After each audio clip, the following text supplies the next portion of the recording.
53 yesterday in the sprint races. So this time under starters orders.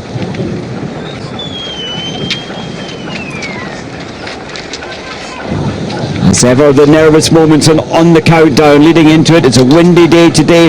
Will the athletes want to lead? Here we go.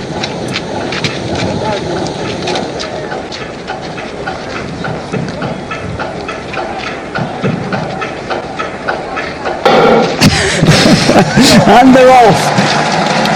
All 53 starting together in their ranking in terms of distance racing. Jessie Diggins clearly making a statement early, wanting space, maybe wanting to play safe down the first fast climb. Yeah, we haven't had the chance to look at the course yet in the women's race here, Mike, but maybe we can just have a quick chat about it as they go down, because it is quite unusual to start with a downhill. So out of the stadium, straight down a hill. So find position, and then you've got this longest part, the hardest and longest climb of the course that they head into straight away. So about 40 metres of climb here. It's pretty tough, and then that is followed by some quite tricky downhills with some corners on where we saw a couple of crashes in the morning. Yes, and I think this hill you mentioned, it really is significant. 43 metre rise over only some 500 metres, 600 metres length along the track, and this will play a significant part for the field to thin down. Maybe not this time, but certainly as the race progresses. And it is 6 times around this 3.3 kilometre track. Yeah, it's a tough course out there. I think there isn't a lot of rest in there. The corners, the downhills, as I say, are not the most straightforward. There's some really tricky, some twists and turns there. So they've got to be on their guard on the downhills, and then the only sort of flat sections are right through the stadium. But it's not even a long stadium compared to some of the other courses we see. So they're in and out pretty quickly and straight back onto that downhill stretch. Yes, and well, look at the time. It's only 1:30 on the clock, and this is when we get the split time. It's only 600 metres track time that they've managed to ski. There it is, coming up soon. But of course, so much of that has been up this direct climb, and this is called the Bergsteig, this climb. And when you're skiing up this with a rifle on your back, done it many times. I think I've raced 9 times here in Oberhof a long time ago, but not in this style. Of course, biathlon is the freestyle. And this is where, so now we're at the very high point, Posey, of the course, and this descent is the fastest. So you get a good recovery. So you can really punch hard there for 2 minutes from the stadium, and you buy yourself this 20-second breathing recovery. Yeah, you do get a bit of recovery, as you say, on this first hill. I think that's about the only rest on the course, because then this second one, you can see, as we said, the women compared to the men, a little bit more caution on the downhills. A few slow plows being thrown in, and then it's this next corner that's really a tricky one. That's really interesting, because you kill your pace back there and you don't get quite as much momentum around here. Very surprised to see the snow ploughing coming in, but playing safe, as you said, they might do. And I don't know if they'll have watched the men go off earlier as well. There were a couple of crashes in that first leg where there was so much congestion out on the course. So yeah, it's this second twisty section here is a very sharp right, but you get blown out over. The tracks aren't very wide down here, and in the men's race, this is where many got sort of blown out over the edge here. Yeah, interesting. As you saw, a couple of wobbles. I was about to say, I think they've got the speed more under control from the first half of the hill, but actually that still looked about similar to the men in terms of the kind of right on the edge as they made round that corner. Very much. And you know what? It was Victoria Carl who knows this track. She lives here. She was skiing on these tracks from a very young age. Victoria Carl in about 8th position there. The tall figure in the dark suit, and of course wearing bib number 3. Yeah, she'll be so desperate to put on a good show here today. I think 14, that's Hennig. She's up in that front group as well. I think the two of them will really have their eye on a good result today. Interesting. Hedda Usberg Amundsen, sister of Harold in the men's race. He only came 10th today. He was at, was it 10th? 17th. Yeah, outside of the top 10 for sure. I think he was in the pack near the end, but didn't have anything to give in the final couple of kilometres when the pace heated up. And you know, that's an interesting point. Jessie Diggins, of course, won the Tour de Ski in the women's field. Harold Usberg Amundsen won in the men's field. He did look very tired today. And they both raced the sprint as well. So there are a couple of people who did sit out the sprints yesterday, who are racing today. And so, you know, does it help? I think it's always an interesting question. Does it help to do the sprint day because it sharpens you up, it gives you a little bit of race time, or does it tire you out for today? Well, I think, given that only 2 weeks today was the final climb of 7 days intense racing over a 9-day period at the Tour de Ski, and the fatigue, I think you still feel that in your legs some 10, 14 days later, but we'll have to wait and see how that pans out for Jessie Diggins. Yeah, absolutely. And certainly I saw some interviews with Rosie Brennan yesterday, who got knocked out in the quarterfinals, which is relatively early for her, and she did say, I'm not sure I'm fully recovered yet from the tour. The shape is starting to come back, but it takes longer than you think to recover. That's the same for all of the athletes. And it's not just the physical, it's the stress of the Tour de Ski. It's intense press and interest. You're travelling, 3 days of racing travel, then 2 days of racing, then another long journey, 4-hour journey. And you're unsettled throughout that period. And anyway, the field is beginning to look a little more settled. The pace, the Swedes now, the white suits are coming up to the front. Yeah, I think for me, Mike, I think today is going to be about the Swedish women. I think Ebba Andersson disappointingly dropped out of the tour early on. She's maybe got something to prove. Frida Karlsson was looking in pretty fearsome shape by the end of the tour. Didn't quite make it on the podium, but had some really good results. So I think when they're on form, their preferred style is just to push it, and I think we might see that today. Well, I think I'm with you, and I think that Karlsson is going to treat this as like an individual race. We did see her leading. Well, there we are, Karlsson is at the front. We saw her leading on the second last day of the Tour de Ski, but remember, the snow was falling so heavy every 7 minutes around the same track, and she was ploughing her way through that snow. All the field in single file in behind her. Today that's not the case, so I think she might be able to break free today. She might be able to. Of course, the woman that beat her then was Lynn Svan, and Svan did say after, I think Frida was the strongest one today. I've still got a bit of an eye on Svan today. She's been on absolutely amazing form, fearsomely dominant in the sprints, and I think if she can stick with them until the end, she's in with a good shout. But the question is, can she hold on the pace for 20 kilometres if someone's down at the back there? I'm bringing a few more skittles down. Yes, Lynn Svan, so we'll keep our eyes open for bib number 8. I think she's up in this front section, just try and confirm that. It was the follow there, was it Palmakoski, was it Kiloinen? I think it was the blue suits of Finland. Certainly a Finnish athlete, we didn't quite get the angle there to see properly. I think it was Palmakoski, bib 18. She was up very quickly, so nothing lost, but nothing gained. Now this is the Posey, of course. This is with 310 metres to go, halfway up this hill to the finish line, which will be in 6 laps time of this 3.3 kilometre track. Just having a look, there's someone there waving for a broken pole, I think, as well. That is... that's a shame, that's a shame. That might be... that's Pia Fink, I think. It is. Yeah.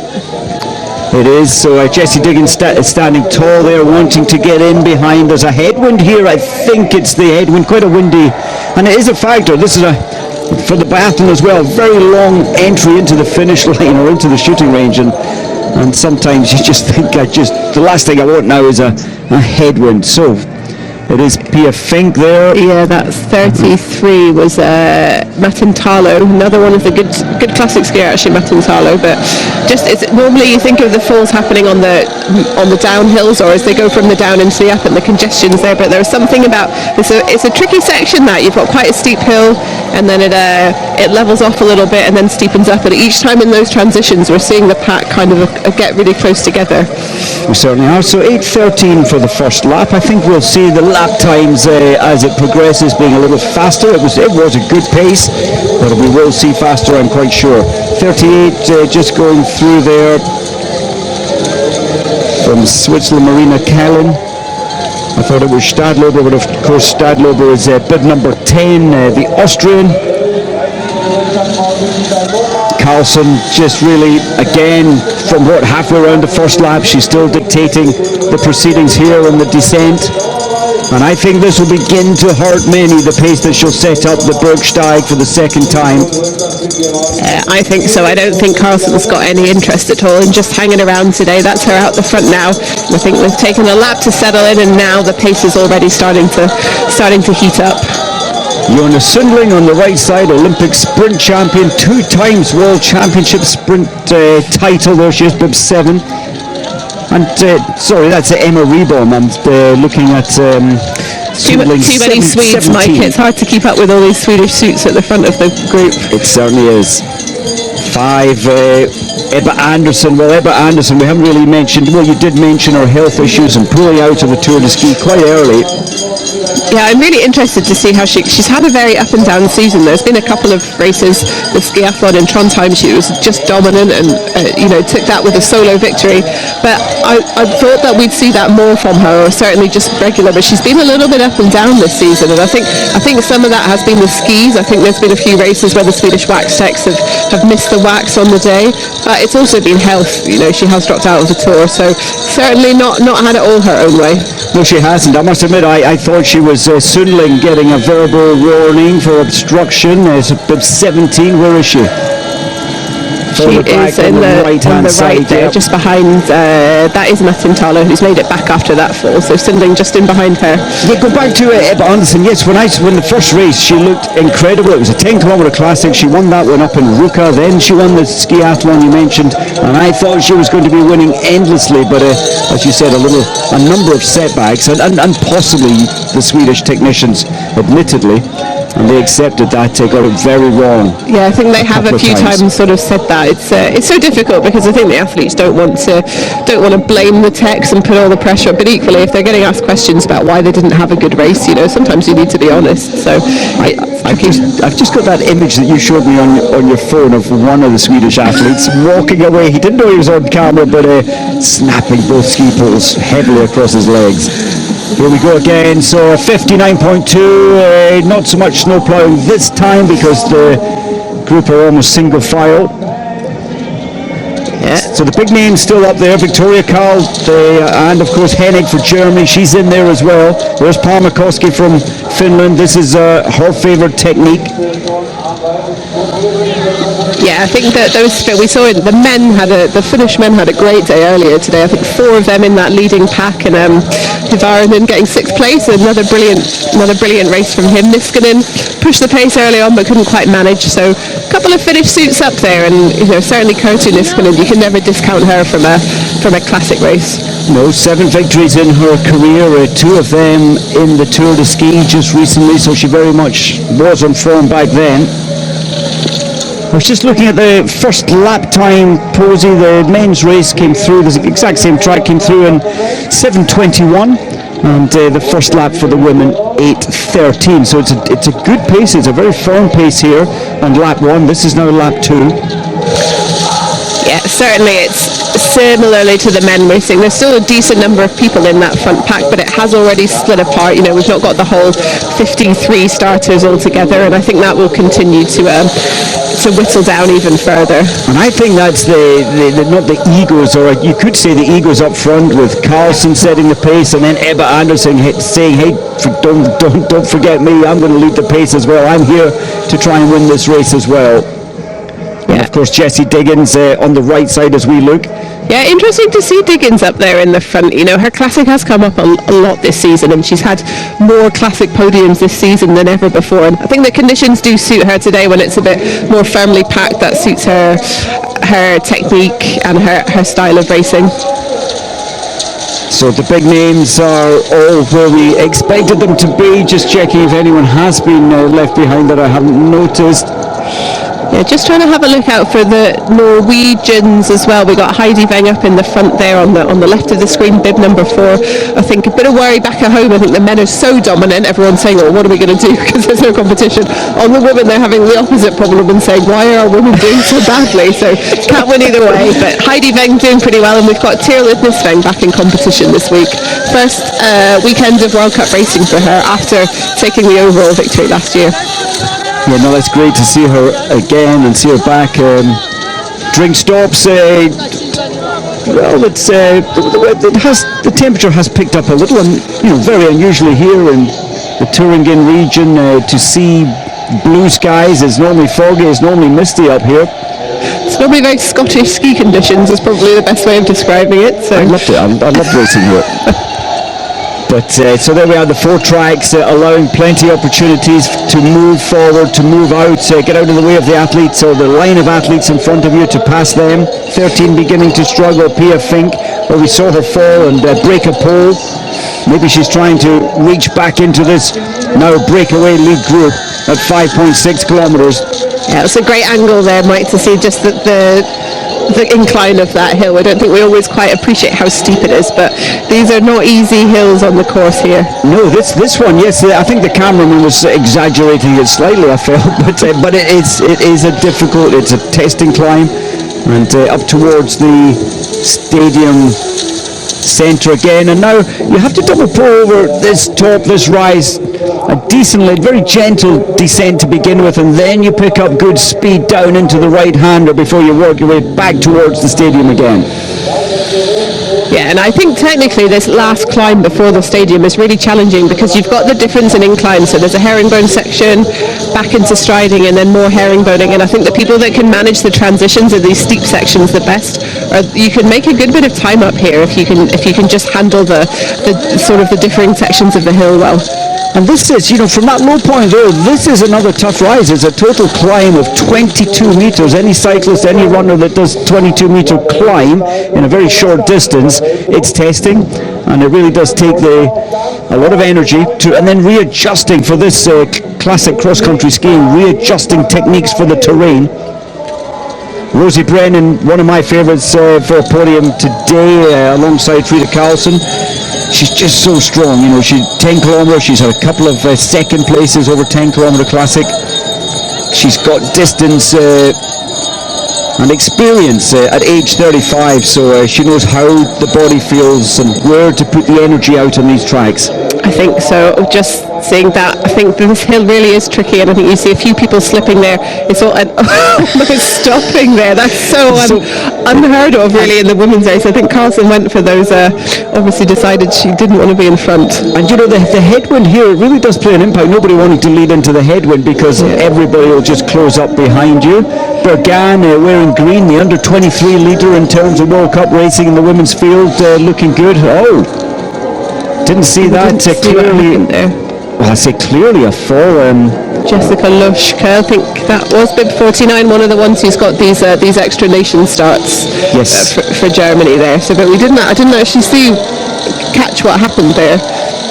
I thought she was involved in one of the falls earlier, so maybe there was an impact, carried on racing, don't know. We'll try and get word on that. That's a real shame. So second time of asking, just under 17 minutes, 16:59. Still a good group of athletes together here. We've got 28 athletes in the group there, so that's actually bigger than the men's field was. I think we were down to about 25 athletes after 2 laps, so still quite a lot of people. I was expecting Carlson and Anderson to be pushing the pace a little bit harder, but I think Bergan looks like she wants to have a go now. Bergan is quite amazing. Remember when they brought her into Oslo, the 50 kilometre, was that last year or the year before? Practically unheard of. She had one opportunity at World Cup. That was her second time at World Cup, and she led so much of the 50 kilometre. Fearless at the front, and I think her form is coming good. I think, and she's much more of a pure distance specialist than some of the other Norwegian women, so I think she is someone who'll just prefer to be kind of grinding out the front, and she had a really good go in Ruka in one of the first World Cups of the season. We saw her in the 20k skate there doing similar. Didn't work out in the end, but she was willing to take the race on and do quite a brave race, I would say. Well, this is brave at the high end, isn't it, when she's in such good company. Eva Anderson's there or thereabouts. We've got Heidi Weng in behind Bergan. Victoria Kyle, it's so important for Victoria Kyle to keep the momentum she had during and prior to the Tour de Ski. Yeah, just trying to get another view here. I think, well, maybe not that one. I'm not sure that's the best one, but it'd be good to. Bergan has a little bit of a gap there. I think again we've got this downhill coming up, so I think she's not got quite enough that she'll keep that. But interesting that she is willing to just go, and right now no one's quite going with her. That's interesting. So gutsy, so powerful, and she just had a little look over the left shoulder there, and I think she's surprised to find that Frida Karlsson is just sticking to her own pace, leading there, bib number 9 Karlsson. Yeah, it's not a huge gap, but 3.5 seconds, it's not nothing either. There's clean air between her and the rest of the group. And I don't think any of the big names would have expected a challenger coming, making a serious statement so early in this race, just under 19 minutes of racing. Absolutely, and do you know what it certainly is doing is breaking that pack apart. So at 6.6k we had 28 athletes in the group, and now back to 28. The gaps are growing. Well, look at that. Bergan has completely split that big. The large group has now been broken with that incredible pace up the climb. Bergan, her skis not particularly fast at 56. We've seen 59 down this descent. But this is significant. 24 coming forward now. Sophia Henriksson edging around this bend. That slows the pace that you're gliding. Well, this is significant. Yeah, this is completely breaking it apart here. There's still a lot of the race to go. This is only the third lap out of 6, so there's plenty of time still to be done, but it's a big move by Bergan. I'm enjoying it. I like it. I like it when people take the race on and do something a little bit different. I love it. She has been held back a little there, so that with those skis, I hope they're gripping well. Close by Carl on the corner. Twice we've seen Victoria Carl getting so close to this camera. I think she'd know it as well. Oh dear. And Bergan has been hauled back in, so is it the skis? I mean, that's when you have 3.7 seconds at the top of the hill and then you're hauled back in by the bottom. Yeah, I think the group, though, just has that sort of group speed behind them, so momentum, momentum, that's the word I'm looking for, thank you. But she's got another long uphill drag here. As we said, there's a couple of downhill sections in here, but it's primarily uphill from now to the stadium. So if she's willing to do it again, can she increase that gap even further? Well, you could see the expressions, especially in Victoria Carl. There's a bit of a traffic jam coming up now. Victoria Carl really struggling to live with this pace, and therefore so many other athletes will feel that same pain. Yeah, and she's got that group down to much smaller, so we're about 15 athletes now instead of almost 30, so she's done a good bit of work. If someone else is willing to put in another surge like that, each surge can just cut a few more people off the group each time. It's survival, isn't it? So this is, we're not halfway yet, we're on lap 3, so another kilometre 1.6 possibly back into the stadium. Jessie Diggins looking great, and what a turnaround, I don't know if you agree with me, Posey, a turnaround in the ease at which now Jessie Diggins adopts the technique of efficiency compared to previous years. Just looks complete now. I think she's definitely improved. If I was being picky, I'd still say there's things she could work on technically, but I think for sure her classic looks much more relaxed, and the tempo's there, but it's not as frantic as it has been in the past. Yes, it's got flow, it's got glide, it's got ease, it's not panic. Jessie Diggins put that little sprint on to get a drink, make sure she had a little drink there. And again, another small, slender chance of getting a little breathing recoveries before it's arm power again at 8.9 kilometres. Yes, this is a double poling uphill, I guess. So not the steepest one, but certainly a little bit of work here. And then last hill before they go back out on the next lap is that steep herringbone hill. So yeah, Diggins is looking good. That is Spahn still in the group there. I'm still on for that prediction. What was it? Dinner and drinks tonight. So Jessie Diggins on the far side, and on this side it is your favourite Lynn Spahn. Excellent, good call. Very early days. I think she's got plenty of time to be see what happens. That's Frostness there, number 12. Just off, she's in that difficult no man's land. She's trying to make her way up to that front group, but it's lonely when you're off the back like that. I think she's better to wait for the chasing pack behind and conserve some energy. Number 10, that's Stadlober, just about staying with the pace as well. Good to see Stadlober in that front group. I think 20k Classic, good for her as well. She likes the long distance, so doing well. Just a couple of them, same with the Finns here, just tucking in the back at the back of the pack and letting those Swedes and Americans do the work at the front. And I think Ebba Andersson and Frida Karlsson just staying at the back of this group. They're realising that this is coming up to some point chasing here, and they're not really going with the pace to try and chase those points. Yeah, I think, Diggins is definitely thinking about points. She's got a good lead in the overall, but there's still half of the season to go, so she's got an eye on those points for that overall victory. So the bonus trophy, this is the season-long Le Gruyere trophy, and just thinking, Shanava managed to pick up all of the sprint points or win during the Tour de Ski in terms of sprinting. So the pace is going to pick up here, and that's, I think, why Carlson further back was letting it go. Lindsvan isn't, because she's a sprinter. And she's it's just amazing how they just completely stopped there as well. Okay, let's get our breath back. Yeah, God, this is strange. See it too, just don't see it that often. But I know that Svan doesn't want to, Svan's in front, she knows she's got no interest in being there, but for the whole pack to respond like that, it just doesn't normally happen in the women's racing. But all athletes know, any athlete. Svan changed lane there, everyone followed her along. Jessie Diggins slipping, Lindsvan coming through on the inside, Jessie just got through. I have to say, I'm actually not quite sure where the actual marker was there. I didn't think they were quite up to it yet for the bonus points, but...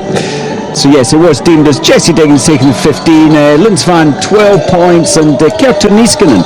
That's interesting. Niskanen, for me, has played a clever race so far. She's kept an eye on everything. She's now in third place in one of the columns there.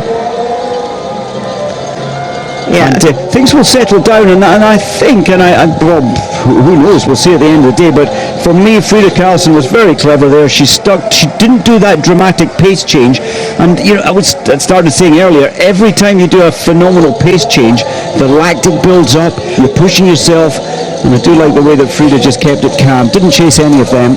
Yeah, I think there's a risk to doing that, and you have to decide whether that's worth it. What are your season goals, and is that worth it? For Diggins, the overall's huge.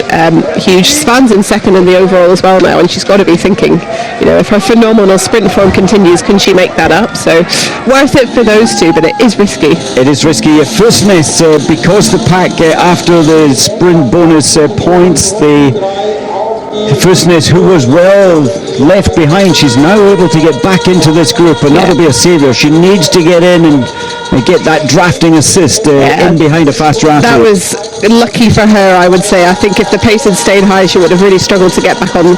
But because they all played around for a little bit, she's been able to reattach herself. I like that, reattach. Stay there, lock on, stay there.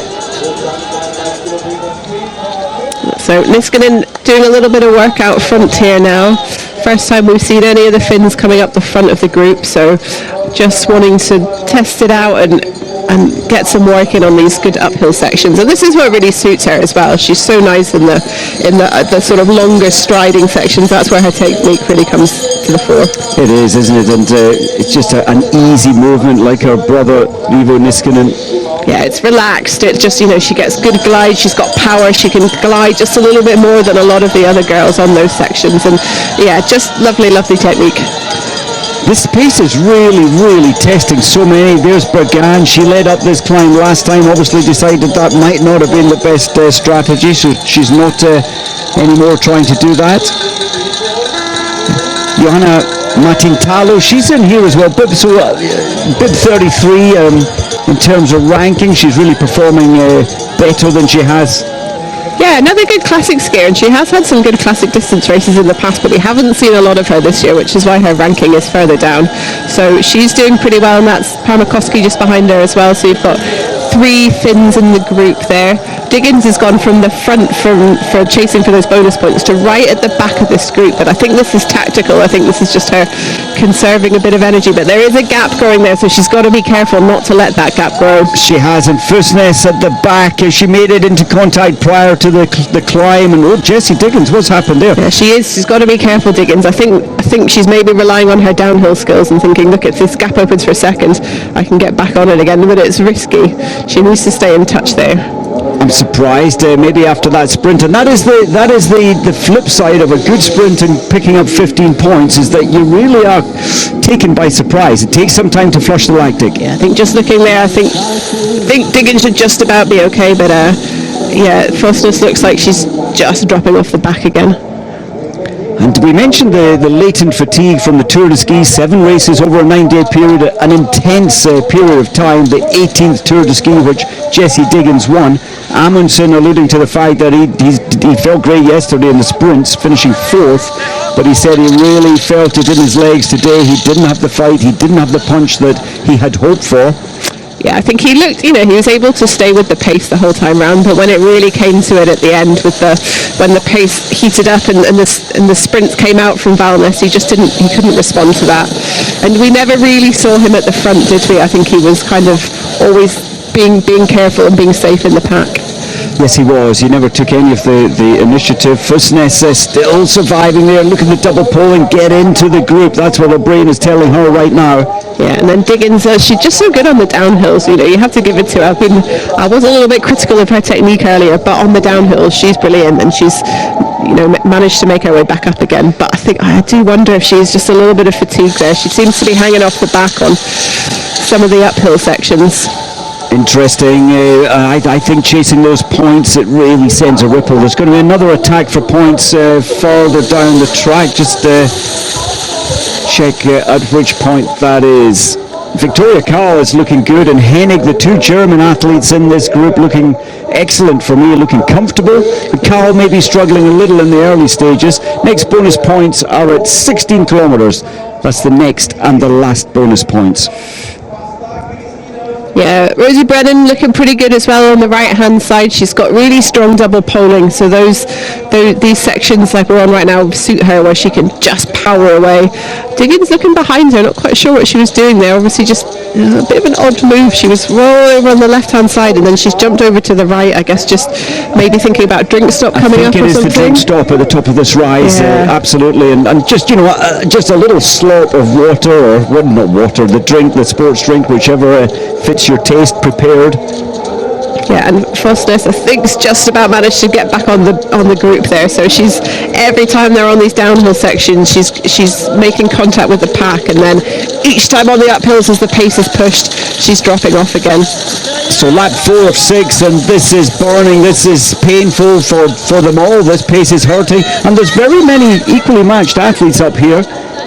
And managing to glue onto the faster athletes, and very much changing of the lead athlete throughout this race. Bergan tried, didn't get away. Yeah, so now we've got, this is what I was actually expecting to see the whole way through. We've got Anderson and Carlson back on the front. Seen them do this quite a few times before, the two of them taking it on, but actually they haven't been having it all their own way. I think if they'd been on really good form, you do sometimes see the two of them just there right from the start, but they've been in and out. I don't know if this is now their time and they're deciding to go. Well, there's a certain amount of rivalry, isn't there, between them, and there has been for many years, and you would think if they do work together to make a breakaway, they could. Yeah, it's tricky, isn't it, when you have a team with so many big personalities and big stars, or not just those two, but of course in the sprint as well, with Spahn and Sundling and Rebom. There's an awful lot of good skiers kind of battling it out. And it's a coach's job to try and keep make sure the team is are there for each other, not just any one individual. And it is tough when there's big personalities and big stars. Jessie Diggins now, I really hope this isn't a sign of what's to come, dropping back on lap 4. That's a slight worry, I would imagine, for the American coaches. I think she's not looking so sparky for me, but she does surprise us. We've seen this before, where you think she's off the back and she's able to find an extra gear on the last lap. So I think if this keeps growing, it's going to be tricky, but I wouldn't write her off just yet. Well, she's won 4 individual events this season, which includes the Tour de Ski, and she could become the second USA woman to win at least 5 individually events in a racing season. And of course, we're just over halfway in terms of the races this season. And she's got home World Cups coming up, which is going to be a highlight of the season for her. Those Minnesota races, I think, are going to be brilliant. Can you imagine the fans? And I heard there will be many. The tickets are being bought up rather quickly, so there's going to be, I think it'll be one of the big turnouts in terms of spectators trackside. I think so. It's good to see there's a few more people out today, but you mentioned earlier in the men's, compared to what we had for the biathlon here a couple of weeks ago, it's just nothing. So some weekends with some good turnout of races, that's got to be great for the athletes. It has indeed. Well, you mentioned that. Yes, 2 weeks ago today, on the Saturday's racing, 10,500 spectators came for the biathlon, and we have a good spread of spectators here for the women's race. Yeah, just wondering if this is Anderson starting to pick up the pace now. She's gone out in front. She certainly looked like she was working on that uphill section, so just interested to see if she's going to keep it going. There's obviously been a bit of jockeying in these positions where there's headwinds, but she looks like she's willing to kind of take the race on and push it. Well, absolutely loving this. It's been there's been so many variations and twists and turns, so many different leaders. It's one serious attempt to get away, Bergan, but it didn't. She didn't pull it off. They hauled her back in. Rosie Brennan's still there, so many of the big names are still there, and fairly comfortable. Niskanen looking good there, not wanting to get up front into the headwind. Yeah, the Finns are looking good. I think Brennan's looking pretty good. She's been there and thereabouts at the front already. Svan's still there, never wanting to be at the front. That suits her. She knows she's got the best sprint just about of anyone in there. And Heidi Weng as well, just hanging on for the Norwegians in the back with Fosnes as well. Jessie Diggins at the back, is that a worry? Is that a concern? I hope not for her sake. Opportunity for drinks these again. Swedes are going. It looks to me like those three Swedes are picking up the pace there. Anderson, Carlson, Svan managing to hang on with them just now. It looks like, yeah, that is Anderson deciding she's had enough of this pace. Well, Posey, your favourite's there, my favourite's there. Which way is it going to go? Still a long way to go, actually. Lap 5, so 3.3 kilometres each lap. Lap 5 of 6. And this is the part of the race in terms of endurance after 30 minutes where it really begins to hurt if you've been on a survival mode to this point. So I think we may well see this field at the moment being reduced up the Bergsteig again. I think so. I think there's a couple of athletes at the back there who are finding this pace pretty tough already, so if it ramps up another notch, if Anderson really wants to make people hurt, I think we'll see that whittle down even further. I get the feeling that Carlson skis, that's 2-3 times I've seen her slip there. That's a worry, that's a little concern. Yeah. Anderson leading there, bib 5. Hennig on the right side for Germany, looking really good. This is her favourite technique, and again Niskanen coming up to the front when it gets tough and difficult. 17 beginning to be detached. That's Jonas Sundling on the right side coming through now. Yeah, these ones at the back, they are still in here. That's Stadler having a little slip as well. I think as you get tired, sometimes it's the wax, but sometimes, you know, when you do get more tired, it's harder to make the wax work because you have to keep the technique right, stay right on the ski and push down on that wax pocket to get the grip. Big compression. Jessie Diggins, well, she's still moving well there. Is she conserving something, knowing full well that there's one more time up this climb? Yeah, it is stretching out up this hill, but we've seen it before that I think it stretches out, and all you have to do is stay enough in contact that on the downhill section you can get back on the back of the pack. So it's a bit of a risk calculation. Do you think that if you ease off and lose a couple of seconds, you save enough energy but you can still stay with the pack? Well, I thought by this point 5, 6, 7 may have been dropped off the pace. Sundling maybe could quantify as being dropped there, but I think she might pull it back. I think she'll pull back on the downhill, and then it's just a question of, you know, how many times can you keep getting drops and get back on it. How much energy is that taking? Yeah, and I'm just thinking now, Posey, Ebba Anderson has really taken the initiative here to punch it up even another gear, but she's done an awful lot of leading. She did attempt to move across, but they all followed her. She did want some assistance at the front. Putting the brakes on again, losing pace is not a great thing when it's downhilling. Yeah, see, Diggins she's just more willing to take a stronger line on the corner. You won't really see her snow ploughing like we have with a few of the others who are a little bit more cautious. And she had a couple of seconds lost, and I think by the time they finish this downhill, she will be back with this group again. So it just shows, like, we talk a lot about uphills and strength and endurance, but your skills and your ability to tackle the downhills, those are really important. It certainly is. Look at her there. She's back on it now. She's back on it. Yes, I think she is one of the best, if not the best. And the Toblach course profile there in freestyle, she'll always make time up on the journey back to the stadium there. It's still edgy, it's still tight, it's still tense up the front in Oberhof. Only a lap and a half to go from 6 laps of severe profile racing. 720 metres climbed today, and slowly but surely, if you're not in good form, you're going to get dropped in the next lap and a half. Yeah, Hennig's looking good for me as well. I think it would be so nice to see her do well. You know, just brilliant to have a German on the podium in these races. They'll be looking out for the relay tomorrow as well. The German women have had great successes in the relay, so that's going to be big for them, but I'd love to see her.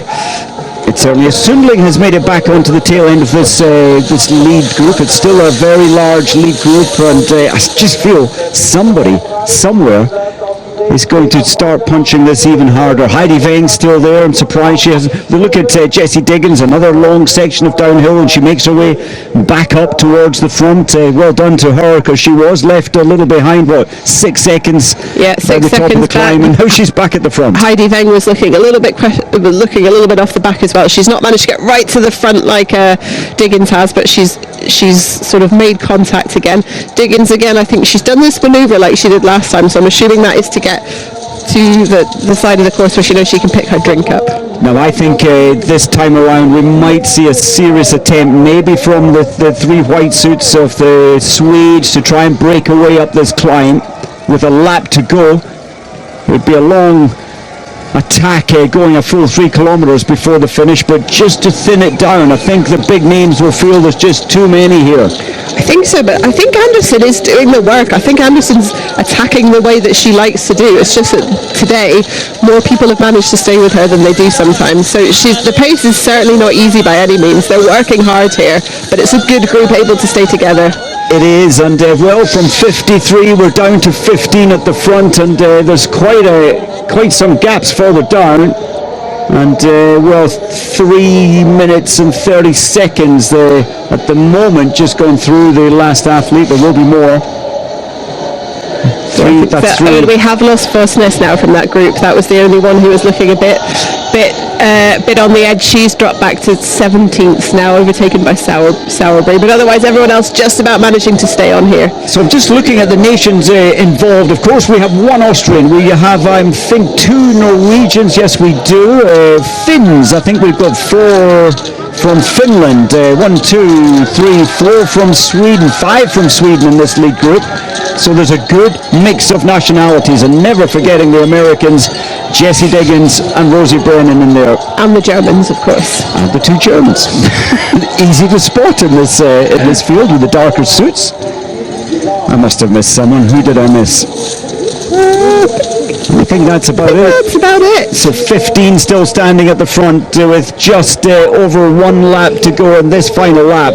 I have to give credit to Diggins. I think she did look like she was right off it there, coming into this lap, and now she's back at the front, and I think she'll drop back a bit on the downhill sections. Yes. On the uphill sections, but she will, and of course this is chasing the points again, but it comes at a price, doesn't it? There's 9 Carlson beginning to make her move. The pace is going fearsome again. Niskanen's there. Yeah, it's so interesting who's chasing these points and who isn't, and the tactics of it. I just wonder if we're going to see again, like last time, Diggins slowing up and everyone almost stopping again. But the next time around, obviously the pace heading towards the finish line is going to be even more dynamic up here, and you're taking a couple of stings out of your legs chasing these points a couple of times. But Jessie Diggins, well done. It's stretching the field, it's hurting the field, and if she can capitalise on that by maintaining the pace once she gets to the top. But here we are, maybe another 15 for Jessie Diggins, 15 points. Oh, it's tense work up with the slipping skis. And then she's just stepped right over to the side. So have a coffee.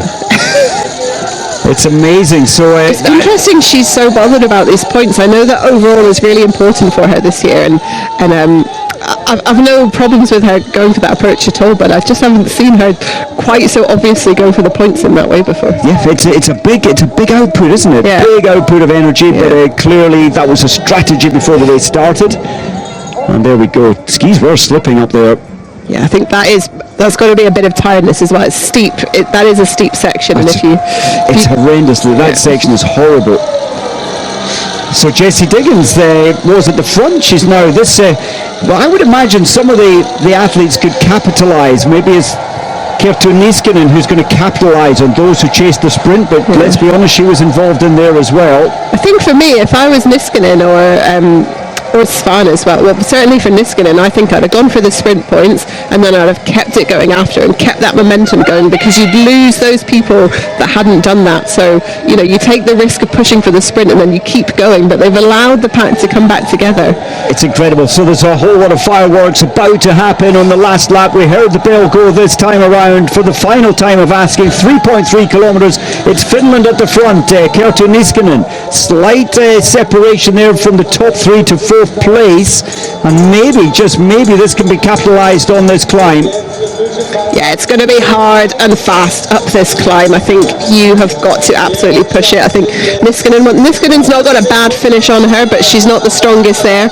So I think Niskanen's going to be pushing it. I think we'll see Hennig looking to keep the pace up high as well. She's looking pretty good. Carl's still there too, but Anderson's got to do the work. And Diggins, full credit to her, still hanging in there.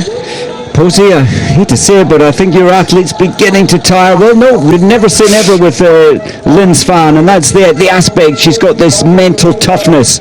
But I think if she could, she'd be up the front there with the leaders at the moment, but still a long way to go. Still a long way to go, but I think this is the part of the course it's important to be well positioned. So as the pace sort of ramps up at the front, you want to be nearby so you can respond to any attacks. You just feel, look at Carlson, the two the specialists in classic, Kerta Niskanen, and of course Hennig's there for Germany as well, and now a little bit wanting Ebba Andersson.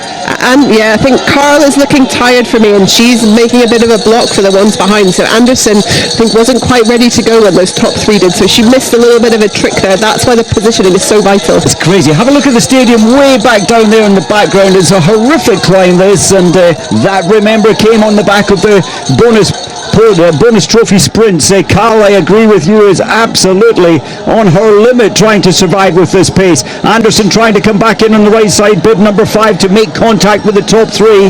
They all know that the pack will probably come together at the bottom of this descent. Yeah, they've got it. If they want to stay apart from the pack, they have to get a much bigger gap going than that. They've got to have at least sort of 6-7 seconds, maybe even 10, and I'm not sure that they're going to make that. Jessie Diggins, I think, back down was at 6.5 seconds at the moment, and look at the breakdown here, some of the athletes being left behind, and there's no way back at this stage in the race. So we've got a strong 4 at the front, then a little gap back to 5th place. Hennig's there. Where's Carl? Carl is trying, and she will try to close in on this lead group. Yeah, Carl looked tired to me. I think if there's going to be another hard push up the last climbs on the course here, and I'm not sure that Carl's got it in her, but Hennig's still there. That's brilliant to see, and Niskanen as well, along with these two Swedes who we expected to see up front. So Brennan, surprised that Brennan's 5 seconds adrift, just in behind Jessie Diggins at 5.5, but Jessie's going to pull time back on this descent. Yeah, it's going to be crucial. Can these 4 keep that? If they can keep the gap going around this corner, they're in a good spot, but there's a lot of time being made up on this last downhill section here in the previous laps. And again, they're coming back. They're coming back. Does Frida Karlsson know it? Well, I'm quite sure she'll expect it. Stadlober's coming back into the action at the front as well. So for the final time, making it just round the Kula curve, as it's called. There, Brennan's back. She's closing in. Bergan from Norway is still there. So now it's getting serious again, heading back towards the stadium. Where are we? Not quite on the lowest point of the course yet. A few humps and bumps to go before the low point. Yeah, there's a few, I think, that have lost it there, but pretty much everyone has just about managed to regroup up at the front. I think there's some Carl looks tired to me. I don't think she's got too much left in her. Brennan was looking great but couldn't respond to that burst, so I don't know if she's got enough left in the tank, but you've got to just do what you can to get back on the pack now, because if you lose it now, there's no chance to get back again. Certainly not. So we're still dropping down this section. It's double pulling power, and it's allowing some of the chasers, but the chasers are having to put huge energy into trying to contain Emma Riebaum. Just coming into picture now, 17. That was Jonas Sundling, the Olympic sprint champion. So there's big names still up there, but slightly being left behind there, Sundling and 3 other athletes surrounding her. So this is where the winner's coming from. Well, there's still a lot in the mix. What have we got? I think there's 11 there at the front, so 11 into 3 podium places doesn't really fit, does it? Doesn't quite go. It's the crucial for me is that sharp downhill where we've had the sprint to the bonus points. I think if you can attack on the really steep section, you might get enough speed. Otherwise, it's going to be just a bun fight to the finish down this finishing straight. Look at Palmakoski on the right side. Yes, we've seen her up the front, but not for long. And that was lap 2 and 3. She's making a comeback now, a late comeback. Jessie Diggins still in the action, in behind Palmakoski and Katarina Hennig. This is where she wants a victory, certainly a podium. And where's Victoria Karl? Still up there. The two Germans are still at the front.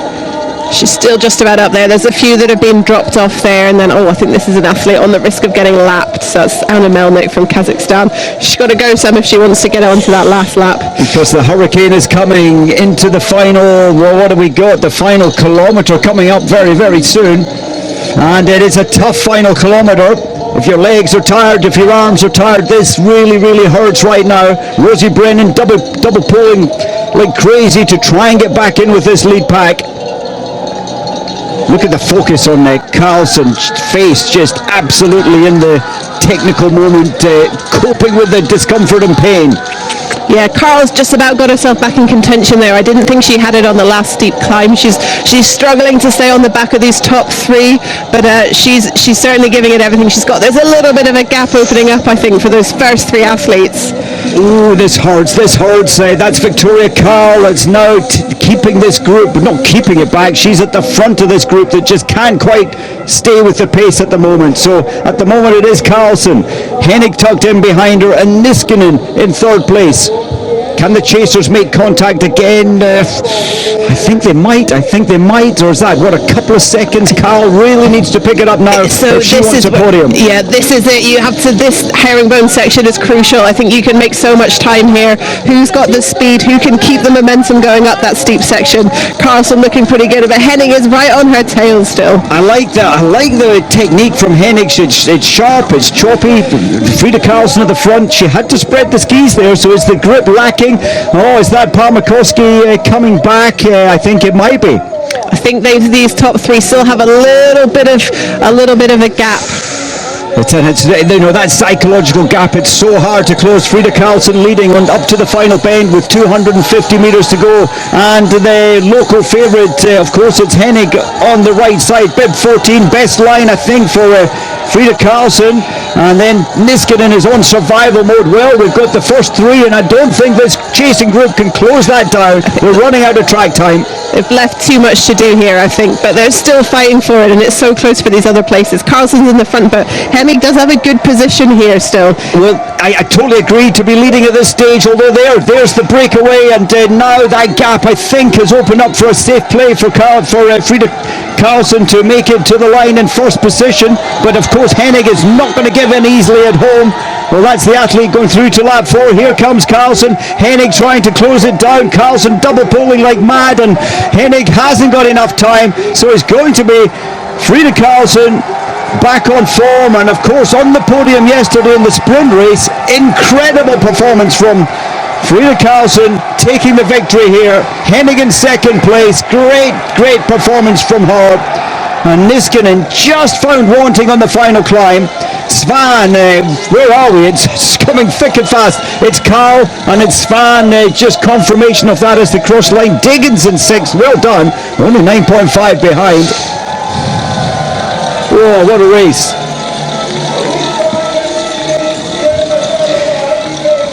Well, 17 just crossing, Anderson's there. She tried earlier on. What a day, what a weekend so far. 2 races, 2 podiums. And of course today it's the high point on the podium. I was so impressed with Hennig. She nearly did everything right. She just managed to sadly let Karlsson go on the very high point of the final climb. She just didn't have that last